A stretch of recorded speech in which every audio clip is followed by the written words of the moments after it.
અંતેલા ગામે પરિણીતાનું રહસ્યમય મોત, ભાઈએ પતિ અને સસરા સામે પીપલોદ પોલીસ સ્ટેશન ખાતે હત્યાની ફરિયાદ નોંધાવવાની માંગ કરી.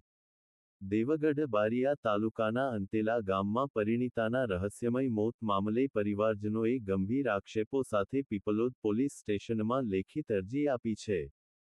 કેલિયા ગામના રહેવાસી છત્રસિંહ સોમાભાઈ પટેલે પોતાની બહેન રેણુકાબેનના મોત અંગે પતિ અને સસરા સામે હત્યાનો ગુનો દાખલ કરવાની માંગ કરી છે. ફરિયાદ મુજબ, રેણુકાબેનના લગ્ન આશરે 10 વર્ષ અગાઉ અંતેલા ગામે થયા હતા અને તેમને 2 સંતાનો છે. અને કલેક્ટર સાહેબને બી આનું આવેદન અમે આપવાના છે. આની યોગ્ય તપાસ થાય અને આરોપી સાહેબ શિક્ષાત્મક કાર્યવાહી થાય. કેટલાક સમયથી પતિ રાકેશભાઈ અને સસરા ન્યાય માંગવાનો અધિકાર છે અને આને યોગ્ય ન્યાય અમને મળવા જ જોઈએ આવતો હોવાનો આક્ષેપ છે. ફરિયાદી અને આરોપીને યોગ્ય સજા થવી જોઈએ અને ન્યાય લઈને જ રહીશું. આપનું નામ? શૈલેષભાઈ જવાની વાત કરી હતી.